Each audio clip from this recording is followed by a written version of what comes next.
नमस्कार बच्चों, आज की हमारी कंप्यूटर क्लास में हम बात करेंगे विभिन्न फंक्शंस और फॉर्मूलेस की, जो कि हम एक्सेल में कैलकुलेशन के लिए काम में लेते हैं। किसी भी तरह की कैलकुलेशन करनी हो, किसी भी तरह की गणना करनी हो, चाहे मैथमेटिकल कैलकुलेशन या लॉजिकल कैलकुलेशन या कोई साइंटिफिक कैलकुलेशन, ये सब पॉसिबल है स्प्रेडशीट में, राइट। तो इसके लिए हम फॉर्मूलाज खुद अगर चाहें तो लिख सकते हैं, और अगर हम चाहें तो फंक्शंस हैं कुछ इनबिल्ट, उनको काम में ले सकते हैं। तो जैसे कि मैंने आपको बताया था प्रीवियस क्लास में कि सेल के अंदर हम फॉर्मूले की शुरुआत इक्वल्स टू से करते हैं। फंक्शंस की भी बात करेंगे आज, लेकिन पहले फॉर्मूलाज को ही डिस्कस कर रहे हैं।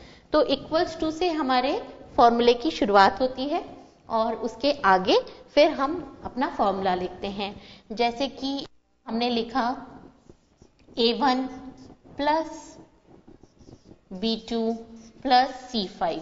इसका अर्थ ये हुआ कि A1 क्या है, ये A1 B2 C5 ये कहलाते हैं सेल। ये क्या है? Cell reference.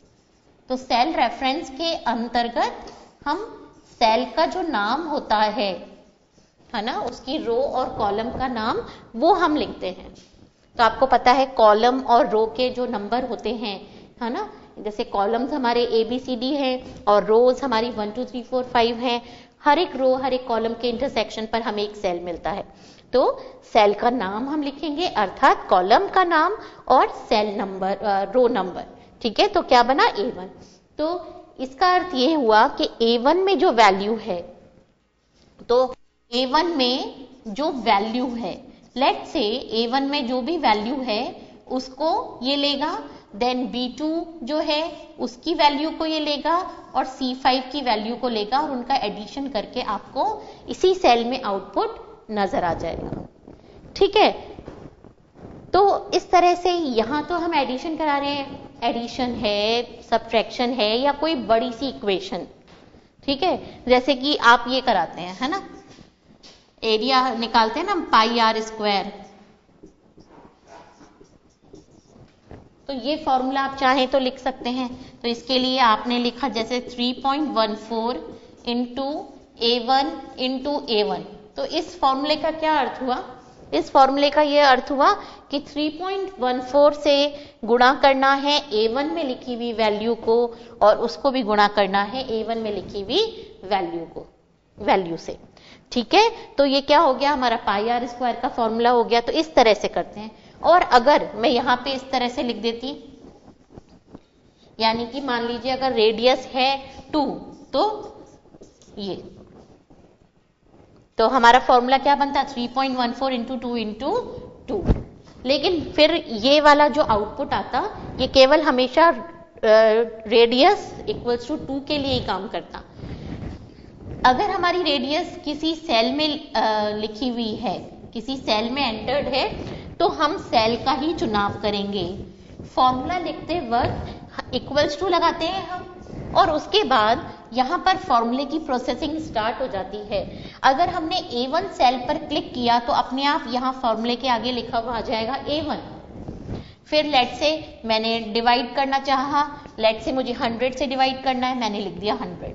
जब हमें कांस्टेंट देना है तब हम कांस्टेंट देंगे, और जब हमें सेल में लिखी हुई वैल्यू से हमें कैलकुलेशन करनी है तो फिर हम सेल का नाम देंगे। उसके लिए हम सेल का नाम टाइप कर सकते हैं, या जैसे ही हम सेल पर क्लिक करेंगे तो अपने आप फॉर्मूले के अंदर ये सेल का जो भी नाम है, आपको अभी जैसे कल मैं जब कर रही थी प्रीवियस क्लास में, तो मुझे देखना पड़ रहा था, okay this is B23, cell था B23, या फिर मतलब नेम बॉक्स में भी हम देख सकते हैं कि इसका क्या नाम है।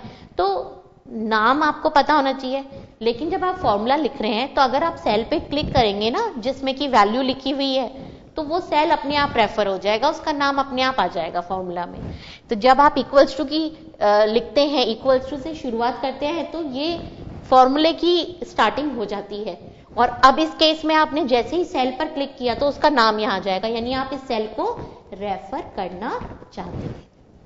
ठीक है, तो ये हमने प्रीवियस क्लास में भी किया था और आज इसको रिवाइज भी किया। और जब आप इसकी प्रैक्टिस करेंगे, पहले कांस्टेंट्स पर प्रैक्टिस करिए, जैसे 5 + 6 कर लिया, 5 डिवाइडेड बाय समथिंग जो भी आपको करना है वो कर लिया, इस तरह से टेबल प्रिंट करा के देख ली, ऐसे एग्जाम्पल्स आप करके देखिए कांस्टेंट के साथ। उसके बाद आप सेल को रेफर करना शुरू करिए कि भाई एक नंबर मैंने इस सेल में लिखा, दूसरा नंबर उस सेल में लिखा, अब इक्वल्स टू लगाया एक सेल में और फिर दोनों सेल में जो भी हमें कैलकुलेशन करनी थी वो हमने करी। इससे क्या होता है सेल रेफर करने से कि जब भी सेल की वैल्यू में चेंज होगा जिसको आपने रेफर किया है तो अपने आप अपडेशंस हो जाएंगे। और ये चीज हमने कल देखी थी। कैसे करा था हमने, इधर हमारे पास मार्क्स लिखे हुए हैं कुछ बच्चों के, अब हमने उनका टोटल निकाला तो टोटल निकल गया, परसेंटेज निकाली, परसेंटेज निकल के आ गई।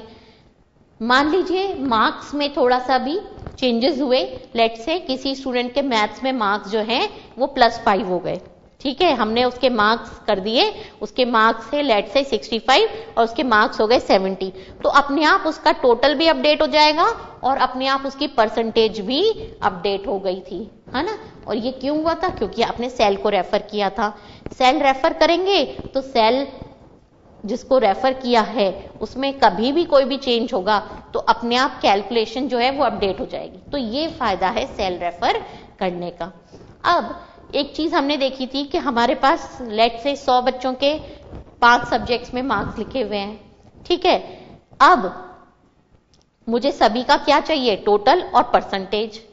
तो एक स्टूडेंट के लिए जब हम टोटल निकालते हैं या परसेंटेज निकालते हैं या कुछ भी करते हैं, यानी कि एक रिकॉर्ड पर जब हम काम करते हैं और वही काम हमें बाकी के रिकॉर्ड्स के लिए भी करने हैं तो उसे बार बार करने की जरूरत नहीं है। जैसे आप डेटा कॉपी करते हो ठीक उसी प्रकार से आप फॉर्मूला भी कॉपी कर सकते हो। यानी कि यहां आपने प्लस प्लस प्लस किया मार्क्स पर, फिर आपने परसेंटेज निकाली इक्वल्स टू जो भी टोटल आया है वो डिवाइडेड बाय, है ना, इस तरह से आपने परसेंटेज निकाली।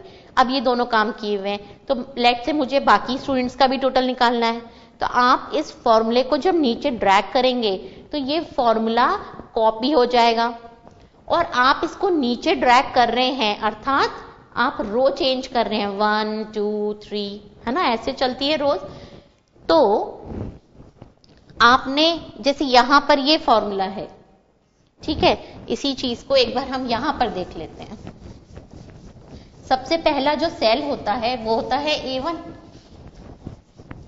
उसके आगे अगर हम बढ़ें तो B1 C1 D1, ऐसे ही अगर नीचे जाएं तो A2 B2, है ना।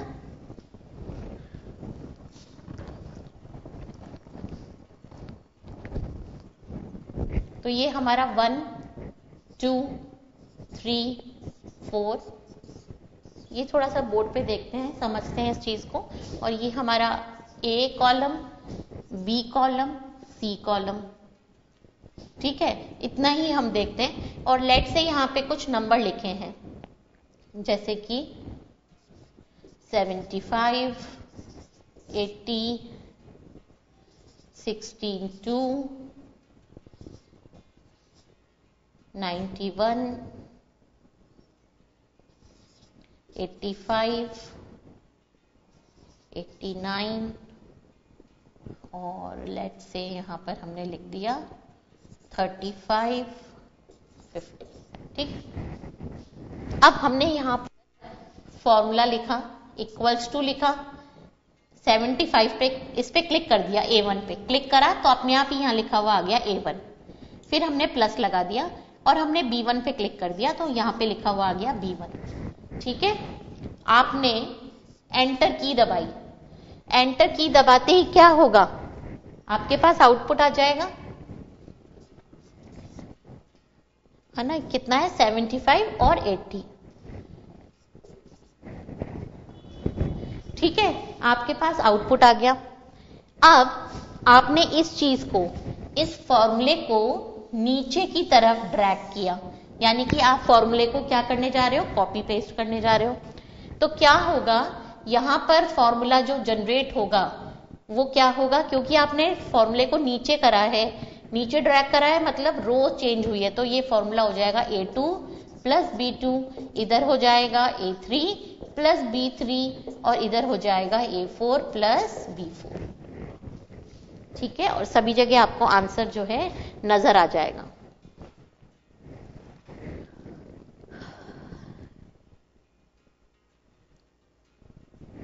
राइट जब हम फॉर्मूले को नीचे ड्रैग करते हैं, हम क्या करते हैं, फिल हैंडलर से जब करते हैं तो वो बेसिकली ऑपरेशन है कि हम कॉपी पेस्ट कर रहे हैं, जो ऊपर लिखा हुआ है उसको कॉपी पेस्ट कर रहे हैं। अगर ऊपर सिंपली लिखा हुआ है 20 और हम ड्रैग करेंगे तो सभी जगह 20 लिखा हुआ आ जाएगा, है ना, या फिर सीरीज जनरेट होगी, जो वो चीज आपको पता है। ठीक है, लेकिन यहाँ पे एक फॉर्मूला लिखा हुआ है और जब आप इस सेल को, यहाँ पर आपको आउटपुट तो मिल जाएगा 155। ठीक है, आपको तो क्या नजर आएगा इस सेल में, आपको तो नजर आएगा 155, लेकिन जब आप फॉर्मूला बार में देखेंगे तो आपको नजर आएगा A1 प्लस B1, ये नजर आएगा आपको। जब ये चीज दिख रही है 155, आपने फिल हैंडलर से ड्रैग किया नीचे, तो फॉर्मूला, क्योंकि यहाँ पर इस 155 के पीछे कांस्टेंट नहीं है, इसके पीछे है क्या, फॉर्मूला, तो फॉर्मूला कॉपी पेस्ट होगा। और जब हम नीचे ड्रैग कर रहे हैं यानी कि हम रो चेंज कर रहे हैं, तो अपने आप A1 B1 में आपने कौन सी रो काम में ली है, 1 1, तो जब नीचे ड्रैग करेंगे तो ये A1 की जगह क्या हो जाएगा, A2 B2, और नीचे ड्रैग करेंगे तो A3 B3, फॉर्मूला भी अब जाएगा। ठीक है, और ऐसे ही मैं 100 बच्चों के टोटल जो है, 2 सब्जेक्ट के मुझे टोटल निकालने अगर तो निकाल सकती हूँ। ठीक है, तो टोटल निकाल रहे हैं, लेट से एवरेज निकालना है, ये सारी चीजें हम कर सकते हैं। किसी भी तरह का बड़े से बड़ा फॉर्मूला आप जो भी मैथ्स में करते आए हैं, सब तरह के फॉर्मूलाज आप प्रैक्टिस कीजिएगा, आजमाइएगा इस पे, और आपको सही आउटपुट मिलेगा। सेल को रेफर करके करेंगे तो सेल की वैल्यू में चेंज करिएगा तो देखेंगे कि आपका जो आंसर है, रिजल्ट है, वो अपडेट हो रहा है, अपने आप चेंजेस हो रहे हैं। ठीक है, तो ये तो हुई फॉर्मूले की बात, और साथ ही साथ फॉर्मूले को कॉपी पेस्ट करने की बात, कि कैसे एक कैलकुलेशन करके हम हजारों कैलकुलेशन मात्र एक ड्रैग करके सारी ऑपरेशन, सारे कैलकुलेशंस हम कर सकते हैं। ठीक है, अगर वो सेम ऑपरेशंस हैं, सेम कैलकुलेशन है, तो हम इस तरह से कर सकते हैं। जैसे कि हमने उदाहरण लिया स्कूल में जो स्टूडेंट्स हैं उनकी रिपोर्ट कार्ड का। ठीक है, टोटल निकाल लिया, परसेंटेज निकाल लिया, इसको एक बार देख लेते हैं यहाँ पर, है ना, और फिर उसके बाद हम बात करेंगे फंक्शंस की। तो हम वही कल वाली फाइल ओपन कर रहे हैं,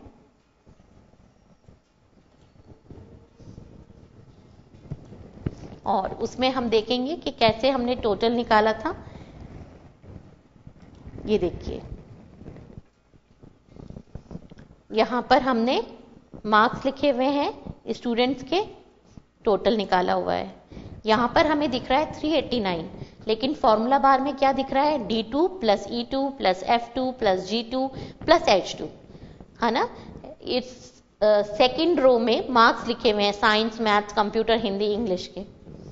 अब जब हमने इसको नीचे ड्रैग किया, नीचे ड्रैग करने पर क्या हो गया, फॉर्मूला कॉपी पेस्ट हो गया, और हमने नीचे ड्रैग किया यानी कि रो चेंज करी, तो फॉर्मूले में भी जहां जहां पे रो का नंबर था वो नीचे नेक्स्ट हो गया, यानी D2 की जगह हो गया D3, E2 की जगह हो गया E3, और इस तरह से ये जो थर्ड रो थी, इसमें जो science, maths, computer, Hindi, English के मार्क्स लिखे थे उनका टोटल आ गया, फिर इसका आ गया। ऐसे ही ये आपके पास 1000 स्टूडेंट्स, 2000 या कितने भी स्टूडेंट्स का डेटा हो, आप पल भर में बस एक ड्रैग एंड ड्रॉप ड्रैग करा आपने, और ये सारा आपका टोटल निकल कर आ जाएगा।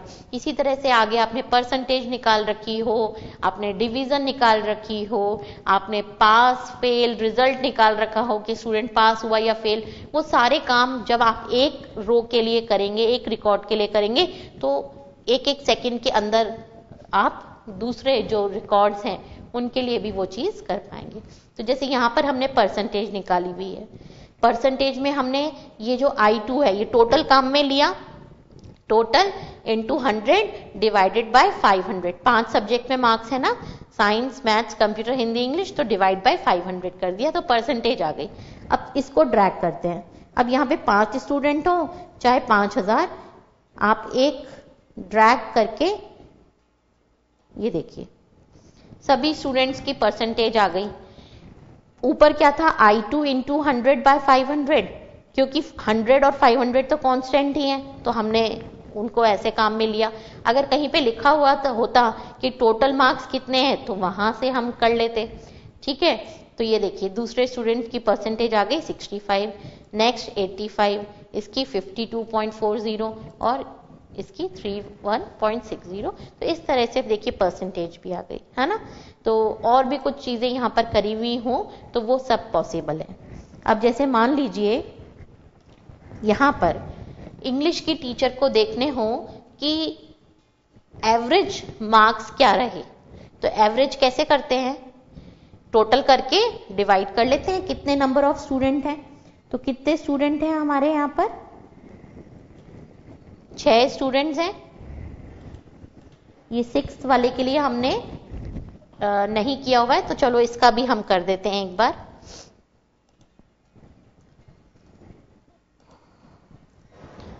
इसके भी हम मार्क्स इनपुट कर रहे हैं। ठीक है, और अब यहां पर भी हमें टोटल निकालना है। ये देखिए टोटल अपने आप आ गया। एक्चुअली हमने फॉर्मूला लगा रखा था लेकिन डेटा कुछ डाल नहीं रखा था। ये देखिए D7 प्लस E7, D7 कौन सा है, ये वाला, ये टोटल भी आ गया और ये देखिए परसेंटेज भी आ गई। हमने कॉपी पेस्ट कर रखा था फॉर्मूला लेकिन कुछ डेटा नहीं था तो उस हिसाब से आ रहा था। ठीक है, अब जैसे मान लीजिए इंग्लिश में लेट से इनके मार्क्स अभी तक नहीं आए हैं और 0 डाल रखा है, तो रिजल्ट उसी के अकॉर्डिंग आता रहेगा। और जैसे ही मान लीजिए इसके इंग्लिश में जो भी मार्क्स हैं वो रिवाइज होके या जो भी कुछ चेंजेस होके हमारे पास आए और हमने डाला, एंटर किया, ये देखिए टोटल भी अपडेट हो गया, 253 हो गया और परसेंटेज हो गई 50। ठीक है, तो जैसे मैंने कहा कि मुझे किसी सब्जेक्ट में, जैसे मान लीजिए कि हमें देखने हैं कि कंप्यूटर में एवरेज मार्क्स क्या रहे। ठीक है, ये हमें देखना है, तो क्या करना होगा, एवरेज निकालने के लिए होता है कि टोटल निकालते हैं और डिवाइड कर देते हैं। तो 6 बच्चे हैं, ठीक है, तो इक्वल्स टू लगाया और ये पहले स्टूडेंट के मार्क्स प्लस दूसरे स्टूडेंट के मार्क्स प्लस तीसरा स्टूडेंट, फिर ये हम इस तरह से करते चलेंगे। ठीक है, और इसको हमने लगा दिया राउंड ब्रैकेट में।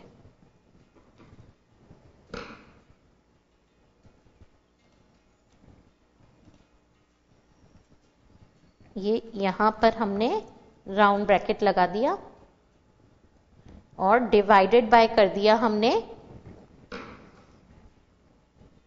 6 बच्चे हैं, ये देखिए एवरेज डेटा आ रहा है 50 कि एवरेज मार्क्स हैं 50। F2 plus F3 plus F4 F5 F6 ये प्लस करके कितने नंबर ऑफ स्टूडेंट है, 6। तो हमने एवरेज मार्क्स निकाल लिए कि कंप्यूटर में जो एवरेज है वो है 6। अब ये निकाला हुआ है मैंने यहाँ पे। अब इसको लेट से मुझे हिंदी के भी देखने हैं, मैं इसको ड्रैग कर रही हूं कहां, राइट साइड, यानी कि F कॉलम से मैं G कॉलम पे पेस्ट कर रही हूं। तो क्या होगा,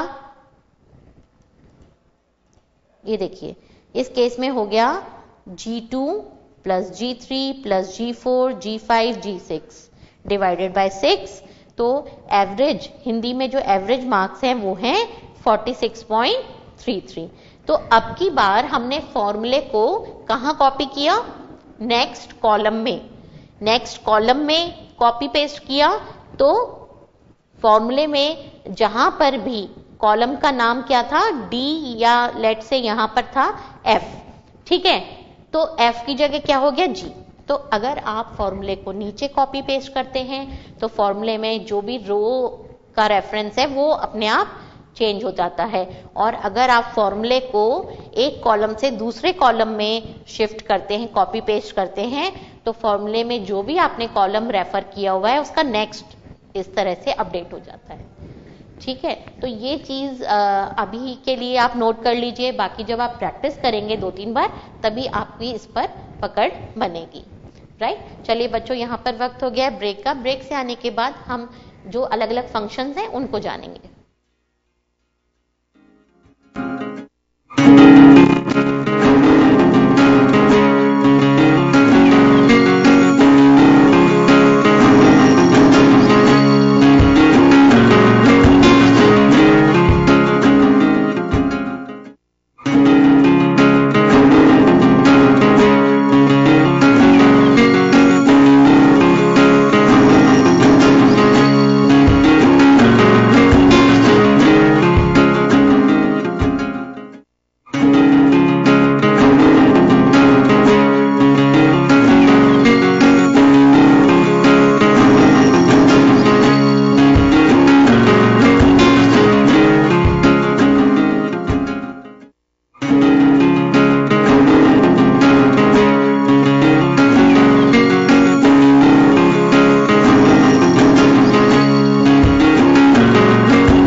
चलिए बच्चों, ब्रेक हमने ले लिया, क्लास को आगे बढ़ाते हैं। तो अभी हमने देखा कि फॉर्मूले से हम कोई भी कैलकुलेशन कर सकते हैं, और एक रिकॉर्ड के लिए कैलकुलेशन करी तो बाकी के रिकॉर्ड्स के लिए भी कर सकते हैं। यानी कि हम जैसे हमारे कई सारी जो रोज हैं उनमें हमारा डेटा है, सभी के लिए हम कैलकुलेशंस कर सकते हैं just by copy paste the formula. और जब हम फॉर्मूले को नीचे कॉपी पेस्ट करते हैं तो क्या होता है कि उसमें रो नंबर्स अपडेट हो जाते हैं, और अगर हम उसे एक कॉलम से दूसरे कॉलम में कॉपी पेस्ट करते हैं तो कॉलम्स के जो लिखे हुए रेफरेंस है वो रेफरेंस अपडेट हो जाता है। ठीक है, और सेल रेफरेंसिंग से जब भी आप कभी कुछ चेंजेस करेंगे डेटा में तो अपने आप जहां भी उनका कैलकुलेशन में काम लिया गया है वो अपडेट हो जाएगा रिजल्ट। राइट, और अभी आपने देखा कि हमने एवरेज निकाला, हमने कंप्यूटर में कुछ बच्चे हैं जो मार्क्स हैं उनके, उसका एवरेज निकाला कि कंप्यूटर सब्जेक्ट में क्या एवरेज मार्क्स रहे या हिंदी सब्जेक्ट में क्या एवरेज मार्क्स रहे। ठीक है, अब क्या है कि यहाँ पर तो 6 स्टूडेंट्स थे, इसलिए मैंने क्या किया, इक्वल्स टू, और लेट से F में लिखे F2 plus F3 plus F4, ये हमने मैन्युअली लिख लिया या क्लिक करते हुए प्लस प्लस कर लिया।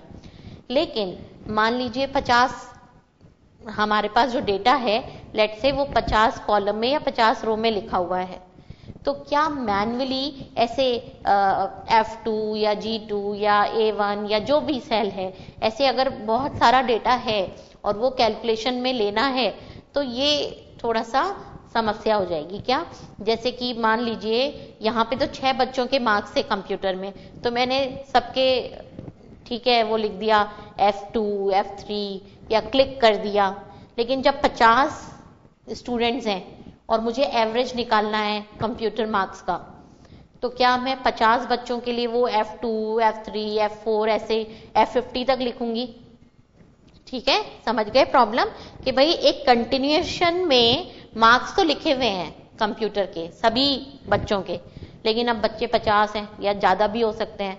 ठीक है, 40 50 60 कितने भी हो सकते हैं, तो फिर क्या बार बार ऐसे लिखना पड़ेगा F2 F3 F4 जैसे अभी यहाँ पे लिखा और F50 तक या F60 तक, तो ये बहुत समस्या हो जाएगी।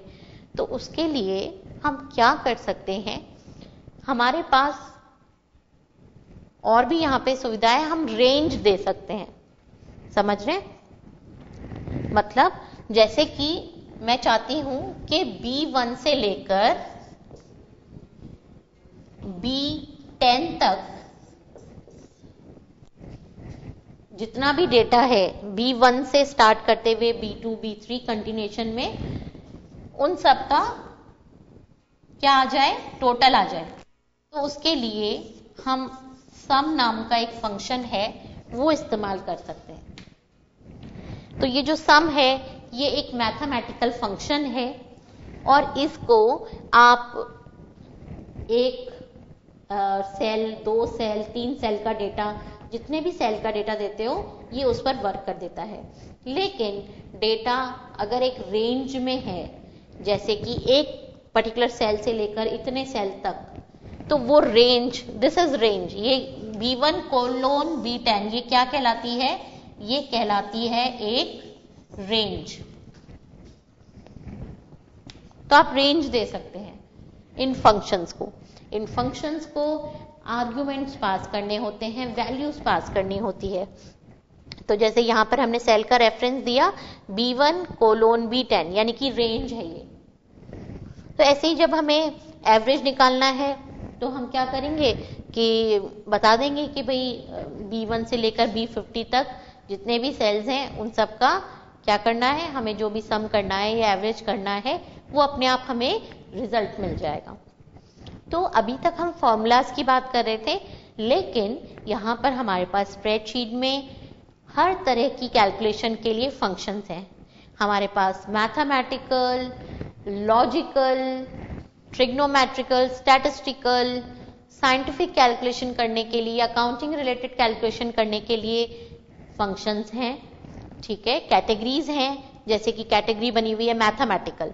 तो मैथमेटिकल में कैटेगरी में जब आप देखेंगे तो जितने भी मैथमेटिकल कैलकुलेशंस होती हैं अलग अलग, सम से लेकर माइनस प्लस, ये बेसिक जो कैलकुलेशन है, उसके अलावा जो भी एडवांस कैलकुलेशंस होती हैं, फॉर्मूलाज होते हैं, वो मैथमेटिकल कैलकुलेशंस के लिए कैटेगरी है मैथमेटिकल फंक्शंस की। तो उसमें आपको तमाम, जैसे आपको एब्सोल्यूट वैल्यू फाइंड आउट करनी है, आपको राउंड वैल्यू फाइंड आउट करनी है, पाई की वैल्यू फाइंड आउट करनी है, या आपको स्क्वायर रूट फाइंड आउट करना है, क्यूब फाइंड आउट करना है, जो भी कुछ आपको करना है मैथमेटिकल कैलकुलेशन, वो सारे फंक्शंस आपके पास मैथमेटिकल फंक्शंस में अवेलेबल है। इसी तरह से अकाउंटिंग रिलेटेड कैलकुलेशंस करने के लिए अकाउंटिंग फंक्शंस की कैटेगरी है, साइंटिफिक कैलकुलेशंस के लिए साइंटिफिक फंक्शंस की कैटेगरी है, लॉजिकल कैलकुलेशंस करने के लिए लॉजिकल फंक्शंस की कैटेगरी है। और कई हमारे पास काम यहाँ पर आएंगे कि हमें स्ट्रिंग्स, जैसे जो स्ट्रिंग्स लिखी हैं उन पर हमें काम करना है। ठीक है, तो वो हम जैसे डेट अरिथमेटिक समझते हैं, डेट्स होती हैं, आपको 2 डेट्स के बीच में अंतर निकालना है। ठीक है, आपको देखना है कि ये डेट और ये डेट, इसके बीच में कितने दिन है ना।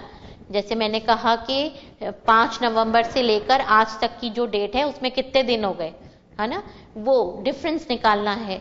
आपको 2 स्ट्रिंग्स को, स्ट्रिंग का अर्थ होता है टेक्स्ट, अल्फा न्यूमेरिक डेटा, तो वो आपको स्ट्रिंग्स को जोड़ना है। जैसे मान लीजिए एक कॉलम में हमारे पास नाम लिखे हुए हैं, दूसरे कॉलम में सरनेम लिखे हुए हैं, मुझे एक कॉलम के अंदर नाम, स्पेस और सरनेम ऐसे चाहिए। तो ऐसे स्ट्रिंग्स को जोड़ना, एक स्ट्रिंग में से दूसरी स्ट्रिंग को खोजना, ऐसे स्ट्रिंग बेस्ड फंक्शंस हैं जिनसे आप ये स्ट्रिंग संबंधित जो भी कार्य हैं वो भी कर सकते हैं। राइट, तो यहाँ पर हमारे पास कौन कौन से फंक्शंस हैं ये हम देखते हैं। यहाँ पर इसमें ये देखिए, जब हम ये फंक्शन की लाइब्रेरी देखेंगे तो ये फंक्शन की लाइब्रेरी दिखाई दे रही है, जिसमें हमारे पास आ रहा है financial functions, logical functions, text functions, जैसे मैंने कहा कि string related functions, date and time functions, यानी कि डेट और टाइम से संबंधित आपको गणनाएं करनी है तो डेट एंड टाइम फंक्शंस हैं उसके अंतर्गत। और मैथ एंड ट्रिग्नोमेट्रिकल, है ना, ट्रिग्नोमेट्री फंक्शंस ये आपको ऐड करना है, तो आप मैथ एंड ट्रिग्नोमेट्री पे कर सकते हैं। तो जब आप इस पे क्लिक करेंगे तो ये देखिए ये लिस्ट आ गई पूरी, मैथमेटिकल ट्रिग्नोमेट्री जो फंक्शंस होते हैं उनकी लिस्ट आ गई। ABS, absolute value find out करने के लिए जब भी आप किसी फंक्शन पर जाएंगे, है ना, तो उसका लिटिल डिस्क्रिप्शन, शॉर्ट डिस्क्रिप्शन आपको वहां मिलता रहेगा। जैसे ये है A10, है ना, A10 क्या करता है, आपको arc tangent of a number ये रेडियंस में ये रिटर्न करता है। तो ऐसे आपको पूरी डिटेल उधर मिल जाएगी, डिस्क्रिप्शन मिल जाएगा कि कोई जो फंक्शन है वो किस कार्य के लिए है। ठीक है, इसी तरह से इवन एक फंक्शन है, ये क्या करता है, ये आपको इवन नंबर कौन सा है वो आपको रिटर्न करता है। ऐसे ही एक्सपोनेंट वैल्यू निकालनी है तो उसके लिए एक्सपी करके एक फंक्शन है। तो ये अलग अलग फंक्शंस हैं। फैक्टोरियल, किसी नंबर का आपको फैक्टोरियल फाइंड आउट करना है तो उसके लिए फंक्शन है फैक्ट। ठीक है, किसी नंबर की फ्लोर वैल्यू चाहिए, राउंड वैल्यू चाहिए, वो सारी फंक्शंस यहाँ पर हैं। ठीक है, आपको रिमाइंडर जो है, जब हम डिवीजन करते हैं तो एक होता है मॉड्यूलस डिविजनर, है ना, रिमाइंडर आपको देखना है रिमाइंडर क्या है। तो मॉड फंक्शन जो है वो आपको रिमाइंडर रिटर्न करता है। डिवीजन जैसे आपने किया 25 डिवाइडेड बाय 5 किया आपने, तो जो भी रिमाइंडर होगा वो आपको रिटर्न करवाना है, वो आपको काम में लेना है, तो उसके लिए भी फंक्शन है। तो ये सारे हमारे पास अलग अलग, पावर, है ना, एक फंक्शन है हमारे पास पावर, तो हमें पावर निकालनी है तो वो इसी तरह से राउंड, और यहाँ पर पूरा हमारे पास सॉर्टेड लिस्ट आ जाती है अलग अलग फंक्शंस की। राउंड क्या करेगा, round the number to a specified number of digits. Round function को हम बताएंगे कौन सा नंबर है और कितने डिजिट्स हमें राउंड करके अपना आउटपुट चाहिए। इसी तरह से प्रोडक्ट फंक्शन क्या करेगा, अलग अलग नंबर्स का मल्टीप्लिकेशन करना है हमें, है ना, तो it multiplies all the number given as argument. इस फंक्शन को आप कुछ आर्ग्यूमेंट्स देंगे, ये उनका मल्टीप्लिकेशन करके आपको रिटर्न करेगा आउटपुट। ठीक है, इसी तरह से सम फंक्शन को भी आप कुछ आर्ग्यूमेंट्स देंगे, आर्ग्यूमेंट्स मतलब नंबर्स देंगे या सेल का रेफरेंस देंगे, तो ये क्या करेगा, आपको टोटल करके रिटर्न कर देगा। तो ये देखिए इतने सारे फंक्शंस इसके अंदर हैं। ऐसे ही डेट एंड टाइम में ये देखिए बहुत सारे फंक्शंस हैं। टेक्स्ट पे क्लिक करेंगे तो ये टेक्स्ट के फंक्शंस आ रहे हैं, एक स्ट्रिंग को दूसरी स्ट्रिंग से रिप्लेस करना है, स्पेसेस ऐड करने हैं, स्पेसेस रिमूव करने हैं, दो स्ट्रिंग्स को जोड़ना है ना, एक स्ट्रिंग की जगह दूसरी स्ट्रिंग कॉपी कर देनी है, वो सारे। लॉजिकल फंक्शंस क्या होते हैं, लॉजिकल फंक्शंस हमें डिसीजन मेकिंग में हेल्प करते हैं। यानी कि इसके अंदर आता है इफ एल्स, यानी कि अगर ऐसा कुछ है तो ये करो, अदरवाइज ऐसा करो। तो डिसीजन मेकिंग मीन्स क्या होता है, इफ एल्स दिस, है ना, अगर ऐसा है तो ऐसा करना है और अगर ऐसा नहीं है तो क्या करना है। तो ये डिसीजन मेकिंग में हेल्प करते हैं हमें लॉजिकल फंक्शंस। तो जैसे कि यहाँ पर हमारे पास परसेंटेज आ गई, अब मुझे निकालना है कि स्टूडेंट पास है या फेल है, ये डिसीजन लेना है। ठीक है, इस वाले में मुझे ये देखना है कि स्टूडेंट पास है या फेल है, तो डिसीजन लेना है। और डिसीजन किस चीज के बेसिस पे लेंगे, परसेंटेज के बेसिस पे, कि अगर उसकी परसेंटेज, मान लीजिए हमारा कंडीशन है कि 50 से कम है तो वो फेल माना जाएगा, अदरवाइज पास माना जाएगा। तो ये डिसीजन हम कैसे ले सकते हैं, हम लॉजिकल फंक्शन का इस्तेमाल कर सकते हैं। इफ को हम बताएंगे कि अगर स्टूडेंट की परसेंटेज, है ना, लेस देन 50 है तो ये दर्शाए कि स्टूडेंट फेल है, अदरवाइज पास है। तो ये सब के लिए हमारे पास लॉजिकल फंक्शंस है। इसी तरह से फाइनेंशियल कैलकुलेशंस करने के लिए ये कैटेगरी है फाइनेंशियल। ठीक है, तो ये अलग अलग कैटेगरीज हैं।